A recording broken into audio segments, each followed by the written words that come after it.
If we go back 27, 28 years, I went out as a Peace Corps volunteer and I was trained in TEFL methodology, which is teaching English as a foreign language, which is different from ESL, teaching English as a second language. And what I did when we were in Rukwa region, after we had fled the war from Congo, Steve asked me to teach in our first school there. Supposedly, the students had learned English during primary school, and when I entered the classroom, their greeting was, "Good morning, sir," and it was in the afternoon. So I knew we had a problem. The problem was there were no teachers that knew any English to teach it. So I took the learning objectives and then I developed a 14-week program as a TEFL teacher, and then we train teachers to use that program. The schools give us a legitimate reason for being in a community, and as a teacher, you're highly respected.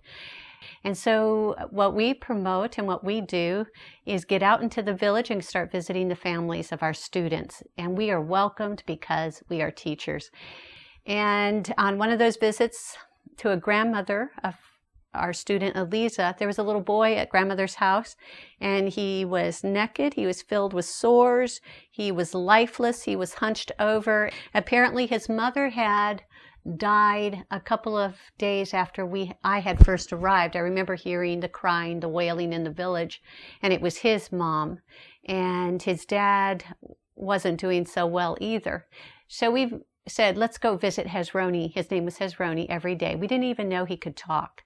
And we tried to clean up his sores. At first I thought it was leprosy, that his feet were being eaten from something, and his sores on his head. We just tried to clean him up and get him some clothes. After working with him for a bit, we made parallel bars. We cleaned it. His feet started healing. He started to walk a little bit. And so people thought that we could do amazing things. So they started taking us to all the other sick children that no one could heal. And we started working with them, trying to figure out what was wrong. But I couldn't understand after all these years in Africa why these children would not respond to the same help the others had.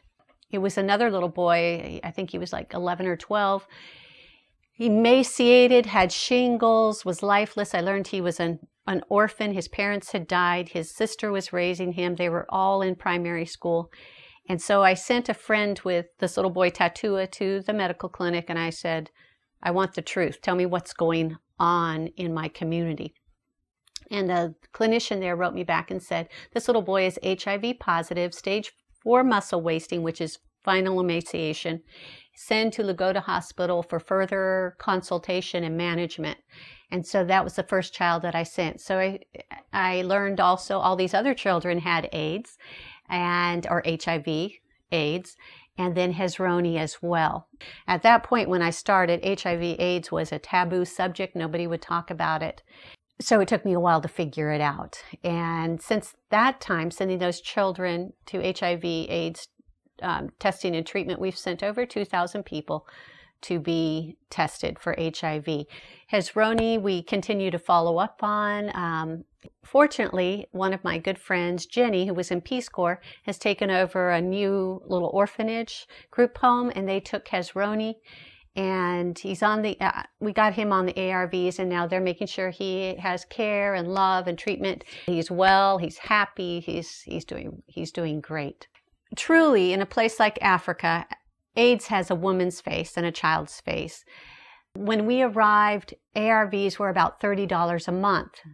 In a country where the local income is about $25 a month for a Tanzanian family, it's out of the range of the majority of the people. So you would see that a few men would have access to these ARVs, and the women never got them, and neither did the children. Also, you had to have transport to go and get those ARVs.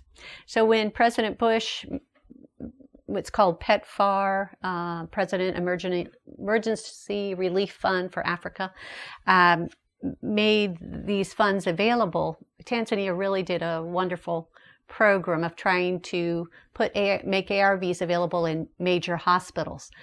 So when I arrived on the scene, you still needed to pay for the testing. secondary testing. And so I would pay for that testing. It was about $10. I would transport people there, pay for the $10 of extra testing, but also the PEPFAR program recognized that people were choosing to die because they didn't have $10 or $12 to pay for the secondary testing. And so they wiped that expense off. So now it's testing and treatment is free. You just need to get people there. In the beginning, we used public transport, like a little dollar, like a minivan, and they stuffed as many bodies into that van as they could, but that didn't work. So I asked for using one of our old Land Cruisers, and it started with 1 trip a day, then 2 trips a day, then 3 trips a day, packing these people in, which is not a long-term solution either. Then I bought a coaster, a 29-seater coaster that we use every day. It's been very nice. But you need to maintain these vehicles, and if it's going every day, you have no chance to keep good maintenance to really have good overhauls on it. So we were able to, the Lord answered my prayers, and we were able to buy another one. The people say, my goodness, there is God, because they've never expected it. It's free transport, and really, people don't have a Tylenol or a Panadol. They don't have money. They don't have food. By the time they discover they have AIDS, they have nothing left. Most of the people in our area are victims. They have been given the disease. They've been given it through bad blood at hospitals. They have been given it through being a faithful wife by an unfaithful husband. There's also the practice of polygamy. You might have a man with 5 wives, and AIDS enters into the family through one person, and the rest of them get it. And then it goes the next generation down to the children. And it's really quite sad. But as a result, being in the trenches with these people for 4.5 years, they truly know that God is here. I've never seen so many people come to Christ as I have in the last 4.5 years. Unlike the school we're reaching these kids with the gospel is the long term. It takes years of working with these kids, being with them every day. But when you're working with people who are dying, they need to know the gospel fast, and they're thinking about eternity. What's next? I've had women who have been dying, and before I go, they say, tell me what I need to do to be saved. I say, okay, I'll tell you in Swahili. And then I always follow up with someone who can talk to them in Kihehe, so they really know what they're making, what decision they're making, and what that means. And I can attest, a person who has Christ in their life, a new believer who has AIDS, there is such peace that enters their bodies that you can't even recognize them. I've seen some real incredible conversions, and it's the Lord. It's not me. He uses a woman with few words in Kihehe to share the gospel with them. All the big work has been done. Now we're doing the inside work, and we need to make it an excellent structure because it brings in the experts. What it will do, it will be an outpost, meaning the Lugoda Hospital that implements the PEPFAR AIDS program will send people twice a month or 4 times a month up there to distribute the ARVs. We follow the same plan for an AIDS clinic as any other AIDS clinic, but it will be called an outpost. And what I'm hoping to do with by saving money on transport, purchase and keep in supply medicines that the hospitals run out of at the end of the month. It's very, very sad. You have the AIDS treatment, which is great. It helps your fighter cells to grow back in your body so you can fight infection.